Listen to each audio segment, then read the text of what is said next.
बिस्मिल्लाहिर्रहमानिर्रहीम। अस्सलाम वालेकुम नाज़रीन, आप यूट्यूब चैनल देख रहे हैं। मैं इमरान ख़ान हूँ। दुनिया भर का मीडिया पाकिस्तान में होने वाले जो इंतखाबात हैं उनके हवाले से सवालात उठा रहा है। मीडिया में बहुत कुछ छप रहा है। मैं इसके ऊपर एक अलग से वीलॉग करूँगा, लेकिन इंतखाबात होने से पहले ही मुतनाज़ हो चुके हैं। उसकी कुछ बड़ी बड़ी वजूहात हैं। अभी भी पाकिस्तान तहरीक इंसाफ के जो हमायत याफ्ता उम्मीदवार हैं उनकी एक बड़ी तादाद जो है वो इलेक्शन में कंपेन नहीं कर पा रही। बहुत सारे जो हैं वो अरेस्ट भी हुए हैं। ताज़ा गिरफ़्तारियों की तफसीलात मैं आपको बता देता हूँ। कुछ बंदे जो अभी गिरफ़्तार हुए हैं उनमें खालिद निसार डोगर, ये विहाड़ी से उम्मीदवार हैं पाकिस्तान तहरीक इंसाफ के। चौधरी अरशद मंडा शेखुपुरा से उम्मीदवार हैं पाकिस्तान तहरीक इंसाफ के हमायत याफ्ता। कर्नल आबिद महमूद खग्गा ये खानेवाल से उम्मीदवार हैं, और चौधरी यूसुफ ये वज़ीराबाद से उम्मीदवार हैं। इनके अलावा दीगर लोग भी हैं। और इफ़त साहिबा जो जहांगीर तरीन साहब के मुकाबले के अंदर एक उम्मीदवार थी पाकिस्तान तहरीक इंसाफ की, वो रात गए, पता चला कि वापस आ गई हैं गुज़िश्ता रात, लेकिन उनके साथ रब्ता नहीं हो पा रहा। यानी उन्होंने कोई अनाउंसमेंट तो नहीं की, लेकिन जो दिखाई दे रहा है वो ऐसे ही है कि शायद अब वो भी इलेक्शन में हिस्सा ना लें और पाकिस्तान तहरीक इंसाफ इसके ऊपर गौर करिए। बाद में आपको बताता हूँ, लेकिन कुछ और ख़बरें आपके साथ शेयर कर लूँ। ये पाकिस्तान में पहली बार हो रहा है कि पाकिस्तान का एक साबिक़ वज़ीर-ए-आज़म इस वक्त जेल में, और रोज़ाना के हिसाब से उसको तकरीबन सज़ा सुनाई जा रही है। और जितने मुकदमे उसके ऊपर बने हैं इतने इससे पहले किसी के ऊपर बने भी नहीं हैं। जिन हालात का उसको सामना है, इससे पहले किसी भी पाकिस्तान के सियासी लीडर को इस किस्म के हालात का सामना गुज़िश्ता 50 साल में तो कम से कम नहीं करना पड़ा। और रोज़ाना एक नई सज़ा उसको सुनाई जाती है, एक नया केस बनाया जाता है, एक नया मुद्दा खोला जाता है। बज़ाहिर उसका नाम लेने पर पाकिस्तान के मीडिया में पाबंदी है।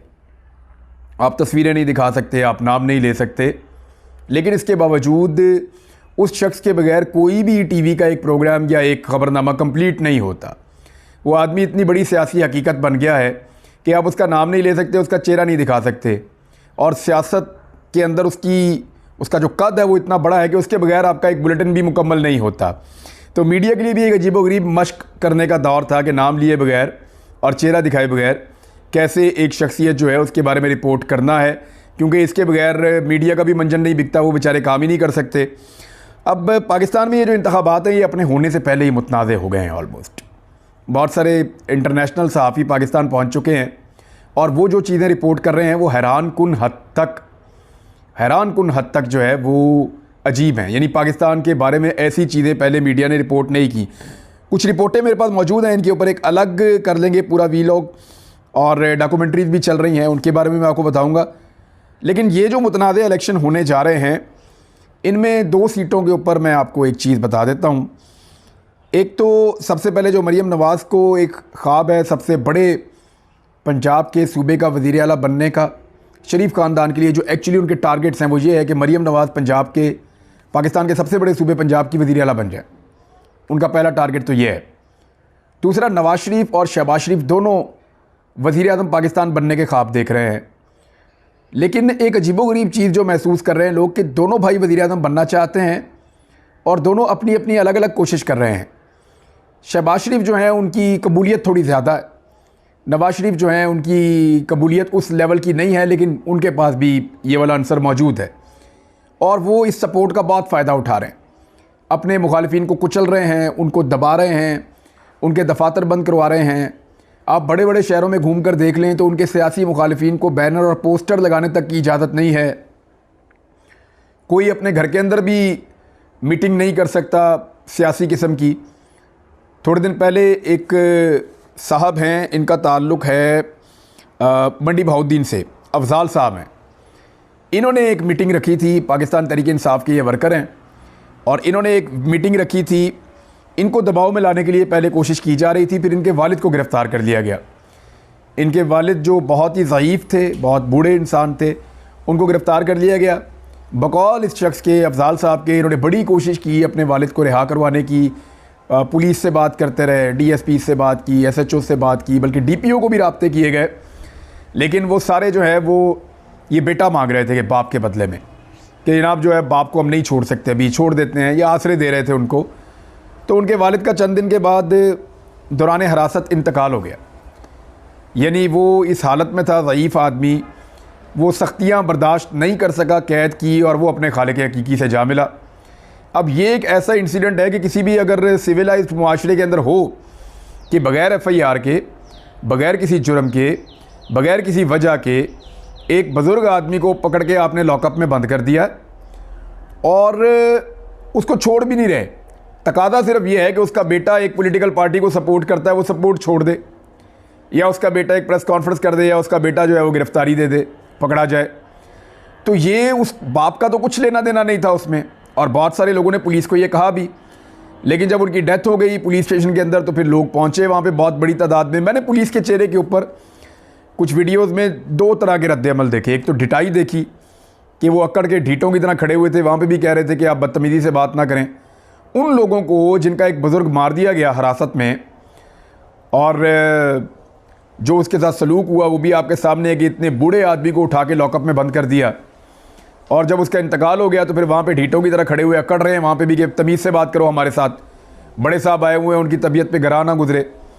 और दूसरा मैंने पुलिस में एक बेबसी भी देखी, एक परेशानी भी देखी। पुलिस वो सारे काम जो वो नहीं करना चाहती उनको वो सारे काम करने पड़ रहे हैं बदकिस्मती से, लेकिन वो पुलिस वो काम कर रही है अपनी अपनी नौकरी के लिए, पुलिस वो काम कर रही है अपनी कमज़ोरी की वजह से, और उसकी वजह से सारा का सारा मलबा पुलिस पर आएगा। पब्लिक और पुलिस के दरमियान में जो ताल्लुक़ है वो कमज़ोर हो जाता है। आईजी पंजाब को ये सोचना पड़ेगा, लेकिन आईजी पंजाब क्या सोचेगा? आईजी पंजाब जैसा कमज़ोर आईजी मैंने अपनी ज़िंदगी में नहीं देखा। बहुत गलत फ़ैसले किए हैं, बहुत सी गलत चीज़ों को डिफेंड किया है, और लॉ एंड ऑर्डर के बजाय बहुत सारे दीगर मसाइल के ऊपर इनकी तवज्जो रही है। जो सलूक शहरियों के साथ पंजाब पुलिस ने इस आईजी की मौजूदगी में किया, इससे पहले ना हमने कभी सुना ना हमने कभी देखा। तो जो तारीख़ लिखी जाएगी तो उसके अंदर जिन ऐसे किरदारों का जिक्र होगा जिन्होंने बहुत जबर किया था, उनके अंदर ये आईजी साहब भी अपना नाम लिखवा चुके हैं। अब आ जाएं इस बात के ऊपर कि ये देखिए, ये एक वाक़या है, इसके ऊपर सुप्रीम कोर्ट नोटिस ले सकती है। वो पूछ सकती है कि जी आपने एक बुज़ुर्ग को क्यों गिरफ़्तार करके बंद कर दिया था, और सिर्फ इसलिए कि आप इलेक्शन में एक मखसूस उम्मीदवार को जितवाना चाहते हैं, फ़ायदा दिलवाना चाहते हैं, उसके बेटे को सियासी कैंपेन से मना करना चाहते हैं। फिर बार बार सवाल किए जाते हैं, अदालत में जाओ तो वहाँ पे सवालात इस तरह के होते हैं कि लेवल प्लेइंग फील्ड की आप क्या बात करते हैं, सबूत दें। इससे बड़ा क्या सबूत है? अभी भी बहुत सारे लोग गिरफ़्तार हैं। तो अदालत भी ऐसा लगता है कि कादी फ़ायद ईसा साहब की अदालत सुनने के मूड में नहीं है। सुनने के मूड में होती तो कम से कम बुलवा के ये मामला सुन लेती। अब जहांगीर तरीन साहब के लिए अब तक 2 उम्मीदवार तो कन्फर्म बिठाए जा चुके हैं ताकि वो इलेक्शन जीत जाएंगे। उनको 2 जगहों से इलेक्शन लड़ना है जहांगीर तरीन को, और PMLN उनको सपोर्ट दे रही है, नवाज शरीफ साहब। एक उनको इलेक्शन लड़ना है लोधरा से, और एक वो इलेक्शन लड़ रहे हैं मुल्तान से। मुल्तान में उनका मुकाबला है आमिर डोगर से। आमिर डोगर बहुत मुश्किल कैंडिडेट है, वो तो तरीन साहब से हारने वाला नहीं है। और तरीन साहब का गुस्सा इस लेवल पे पहुंचा हुआ है कि वहाँ पे जावेद हाशमी साहब ने आमिर डोगर की सपोर्ट का अनाउंसमेंट किया। हालांकि उससे कोई बहुत बड़ा फ़र्क नहीं पड़ता, लेकिन वो जावेद हाशमी साहब के ऊपर जो है वो छापे शुरू हो गए और उनके लिए ज़मीन तंग कर दी गई। अब तरीन साहब को वहाँ से मुल्तान से जिताना तकरीबन नामुमकिन हो चुका है, जिस तरह की वहाँ कंपेन चली है। आमिर डोगर, इसके वालिद भी आमिर डोगर के वहाँ से पहले इलेक्शन कई दफ़ा जीत चुके हैं, मेयर भी रह चुके हैं। आमिर डोगर ख़ुद यहाँ से 3 दफ़ा इलेक्शन जीत चुके हैं, और ये चौथी मरतबा वहाँ से MNA के कैंडिडेट हैं। पहले MP का भी लड़ चुके हैं, 2 दफ़ा MNA बन चुके हैं। तो अब दोबारा आमिर डोगर वहाँ पे कैंडिडेट है, और ये तगड़ा कैंडिडेट है, ये जहांगीर तरीन के काबू में आने वाला नहीं है। तो इस हल्के से मायूसी होने के बाद ये फौरी तौर पे रुजू करते हैं लोधरा वाले हल्के में, और वहाँ पे इन्होंने पहले एक उम्मीदवार बिठाया जहांगीर तरीन के मुकाबले में, फिर दूसरा उम्मीदवार बिठाया जहांगीर तरीन के मुकाबले में। अब एक खातून उम्मीदवार थी, जैसे ही उन्होंने अपनी तगड़ी कंपेन शुरू की तो उनको मुबैना तौर पर गिरफ़्तार कर लिया गया।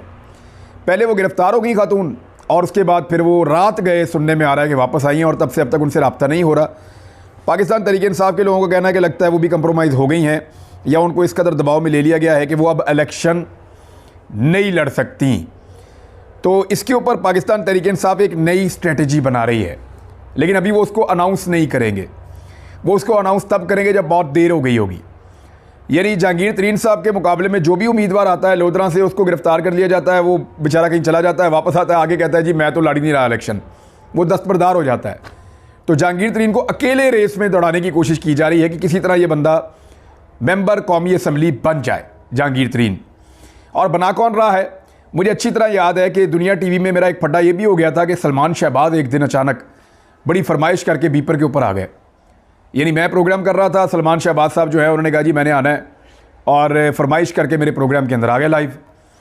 तो उन्होंने जहांगीर तरीन को चीनी चोर कहना शुरू कर दिया, और पंजाब का सबसे बड़ा डाकू कहना शुरू कर दिया, और अलीम खान को उन्होंने पंजाब का सबसे बड़ा कब्ज़ा ग्रुप कहना शुरू कर दिया। तो मैंने उस दिन सलमान शहबाज से कहा था कि अगर ये दोनों कब्ज़ा ग्रुप और डकैत और बहुत बड़े लूट मार करने वाले लोग हैं, लुटेरे हैं, तो आपके वालिद वज़ीर आला पंजाब हैं और आपके ताया वज़ीर आज़म पाकिस्तान है, आप इन्हें पकड़ क्यों नहीं लेते? तो उसका जवाब उन्होंने अब दिया जाके, बजाय इन दोनों को पकड़ने के इन दोनों को अपनी पार्टी में शामिल कर दिया और इन दोनों के साथ इंतखाबी इत्तेहाद करके इनके साथ मिलकर इलेक्शन भी लड़ रहे हैं। यानी इमरान खान के ख़िलाफ़ जो पूरा का पूरा बयानिया होता था PMLN का, वो यही होता था कि जहांगीर तरीन और अलीम खान बहुत बुरे हैं। इमरान खान तो चलें ईमानदार है, ये वो कहते थे, अपने मुंह से कहते थे कि चलें इमरान खान तो ईमानदार है, लेकिन जहांगीर तरीन और अलीम खान ये दोनों ईमानदार नहीं हैं। ये बार बार PMLN ताने दिया करती थी, पीपल्स पार्टी ताने दिया करती थी। पीपल्स पार्टी ने तो अपनी इज्जत बचा ली है, लेकिन PMLN ने उन्हीं के साथ इत्तेहाद कर लिया है। आज मैं कुछ बैनर पोस्टर देख रहा था, अलीम खान और नवाज शरीफ की तस्वीरें एक साथ लगी हुई थी, यानी जिसको कब्ज़ा ग्रुप कहते थे उसके साथ ही फ़ोटोज़ लगी हुई हैं। फिर मैं कुछ और बैनर देख रहा था, वहाँ पे ओन चौधरी के साथ नवाज शरीफ की तस्वीरें लगी हुई थी, ये बड़ा मज़ेदार मंजर था। फिर मैं एक और कुछ पोस्टर देख रहा था, वहाँ जहांगीर तरीन और नवाज शरीफ की जो है वो तस्वीरें इकट्ठी लगी हुई थी। तो इस तरह इनका एक अलाइंस बन गया है। अब जहांगीर तरीन के लिए पाकिस्तान तहरीक-ए-इंसाफ का जो नया सरप्राइज़ आ रहा है वो इससे ज़्यादा मज़ेदार होगा, लेकिन वो वक्त पे अनाउंस करेंगे। उनके पास अभी भी 3 ऑप्शंस मौजूद हैं और वो उसमें से किसी एक ऑप्शन को चुनेंगे। वो ये चाहते हैं कि जहांगीर तरीन को नहीं जीतना चाहिए। यानी पाकिस्तान तहरीक-ए-इंसाफ के लोगों से मेरी बात ये, वो कहते हैं जी हम कोई भी जीत जाए, जहांगीर तरीन को यहाँ से हम नहीं जीतने देंगे, जहांगीर तरीन को असम्बली में नहीं जाने देंगे। और उन्हें लगता है कि जहांगीर तरीन ने उनके साथ गद्दारी की और ज़्यादती की है। बहरहाल देखते हैं यहाँ क्या होता है। लेकिन एक और ख़बर है, एक चीज़ जिस पे बहुत सारे सवालात उठाए जा रहे थे कि लोगों को इंतखाबी निशान का नहीं पता होगा, लोगों को आइडिया ही नहीं होगा कि इंतखाबी निशान उनका क्या है, तो उस पर भी हमने काम किया, पता करें कि लोगों को क्या इसके बारे में इल्म है या नहीं है। तो सच्ची बात तो ये है कि आज से थोड़े दिन पहले तक सूरत हाल मुख्तलिफ थी। लोगों को अपने अपने हलके में जो उनका आज़ाद उम्मीदवार खड़ा हुआ है उसके इंतखाबी निशान से मुताल्लिक मालूमात नहीं थी। लेकिन अब जैसे जैसे इलेक्शन करीब आ रहा है तो ये मालूमात लोगों को मिल रही हैं, लोग एक दूसरे से बात कर रहे हैं और जो कैंडिडेट्स हैं उन्होंने भी बहुत तेज़ी से अपने इंतखाबी निशानात की मालूमात अपने वोटर्स तक पहुँचाई हैं। और ये अंडरग्राउंड बहुत काम किया। पाकिस्तान तहरीक-ए-इंसाफ के हमायत याफ्ता जो आज़ाद उम्मीदवार हैं उन्होंने तो बहुत काम किया। अब इसमें हमने दूर दराज इलाकों को चेक किया तो मैं आपको क्लियरली बताता हूँ कि ज़रताज गुल वज़ीर वो इलेक्शन लड़ रही हैं डेरा गाजी खान से। अब डेरा गाजी खान में उनका इंतखाबी निशान है बेंच। वहाँ पे भी जब चेक किया तो अब बहुत सारे लोगों को पता है कि उनका इंतखाबी निशान बेंच है। वो बेंच के इंतखाबी निशान पे वहाँ से इलेक्शन लड़ रही हैं ज़रताज गुल वज़ीर। और यानी 80% लोगों को अब आइडिया है कि उनका इंतखाबी निशान है। जिन लोगों को नहीं पता वो ऐसा लगता है कि अगले 24 घंटे में उनको भी पता चल जाएगा कि इंतखाबी निशान एक्चुअली है क्या। तो बेंच का इंतखाबी निशान उनका है। थोड़े दिन पहले मेरी इनसे मुलाकात भी हुई थी। मैं मोटरवे से वापस आ रहा था लाहौर, तो एक दिन पहले मुझे याद है, 1 या 2 दिन पहले ज़रताज गुल वज़ीर की एक ज़मानत हुई थी खैबर पख्तूनख्वा में हाई कोर्ट से।